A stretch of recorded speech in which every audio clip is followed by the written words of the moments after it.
ದೇಶಕ್ಕೆ ಯೋಧ, ನಾಡಿಗೆ ರೈತ, ಬಾಳಿಗೆ ಗುರು ಒಬ್ಬ ತಾನೆ.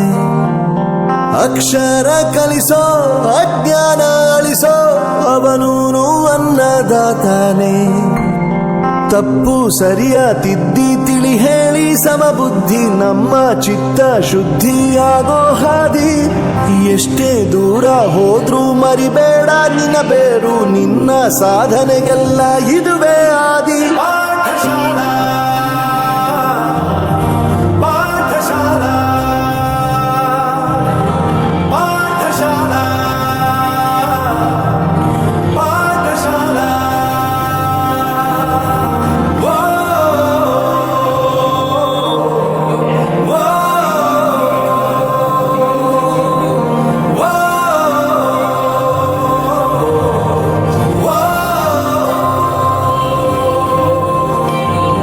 ದೇಶಕ್ಕೆ ಯೋಧ, ನಾಡಿಗೆ ರೈತ, ಬಾಳಿಗೆ ಗುರು ಒಬ್ಬ ತಾನೆ. ಅಕ್ಷರ ಕಲಿಸೋ, ಜ್ಞಾನ ಅಳಿಸೋ, ಅವನೂನು ಅನ್ನದಾತಾನೆ.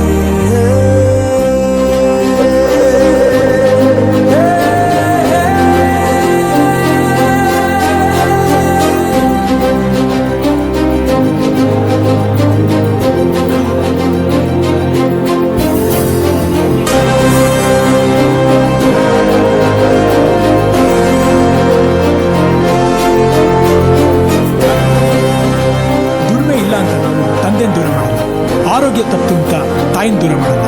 ಸಕ್ಸಸ್ ಇಲ್ಲ ಅಂತ ಕಾಲೇಜ್ ಫೇಲ್ ಆದಾಗ ನಾವು ಜೊತೆಗಿರ್ಬೇಕು. ಪ್ರತಿಯೊಂದು ಮಾತು ಕಲಿತ ಜಾಗ, ಪ್ರತಿ ಹೆಜ್ಜೆ ಗುರುತು ಅರಿತ ಜಾಗ, ಕನಸುಗಳ ಜೊತೆಗೆ ಖುಷಿ ಆಯ್ತು ನಮ್ಗೆ. ಆ ಖುಷಿ ಮನೆಯೊಳಗಿನ ಖುಷಿನೇ ಬೇರೆ, ಇಲ್ಲಿರುವಂತಹ ಖುಷಿನೇ ಬೇರೆ. ಈ ಖುಷಿ ಜೀವನ ಪರ್ಯಂತ. क्योंकि मैं नाची थी अध्यापिका हूँ, फिर भी आपने इतने वर्षों के बाद भी मुझे याद हुआ और मुझे यहाँ बुलाकर तो सम्मान. ನೀವೆಲ್ಲ ನಮ್ಮ ಆಸ್ತಿಯಾಗಿದ್ದೀರಿ. ಮುಂದಿನ ಹೋಗುವಂತ ಮಕ್ಕಳನ್ನು ನಿಮ್ಮ ಆಸ್ತಿಯಾಗಿ ಬೆಳೆಸಿ. ಯಾಕಂದ್ರೆ ಮಕ್ಕಳಿಗೆ ಆಸ್ತಿ ಮಾಡಬೇಕು, ಮಕ್ಕಳಲ್ಲಿ ಆಸ್ತಿಯನ್ನು ಮಾಡಿ ಅವಕಾಶಕ್ಕಾಗಿ ವಂದಿಸಿ ನನ್ನ ಗುರುಭಕ್ತಿ ಇದೆ, ಇದರಲ್ಲಿ ತ್ಯಾಗ ಇದೆ, ಇದರಲ್ಲಿ ವಾತ್ಸಲ್ಯ ಇದೆ, ಇದರಲ್ಲಿ ಮಮತೆ ಇದೆ, ಇದರಲ್ಲಿ ಭಕ್ತಿಯ ಜೊತೆಗೆ ಅರ್ಪಣೆಯೂ ತೊಡಗಿದೆ ಅಂತ ಅನಿಸ್ತಾರೆ. ಇವತ್ತಿಗೆ ಇಷ್ಟು ದೊಡ್ಡದಾಗಿ ಬೆಳೆದಿರ್ತದೆ. ಅದಕ್ಕೆಲ್ಲ ಈ ವೇದಿಕೆ ಮೇಲಿರುವಂತಹ ಪದಾಧಿಕಾರಿಗಳನ್ನ ಕಾರಣ ಅಂತ ಹೇಳಿ ನಾನು ಹೆಮ್ಮೆಯಿಂದ ಹೇಳಕ್ಕೆ ಇಷ್ಟಪಡ್ತೀನಿ. ನೀವು ಕೊಟ್ಟಿರ್ತಕ್ಕಂಥ ಗುರುಕಾಣಿಕೆಗಿಂತ ಒಂದು ನಾನು ಅರ್ಥ ಮಾಡಿಕೊಂಡೆ, ನಾನು ಶಿಕ್ಷಣ ಆಗಬೇಕು ಧನ್ಯನಾದೆ ಅನ್ನಿಸ್ತು.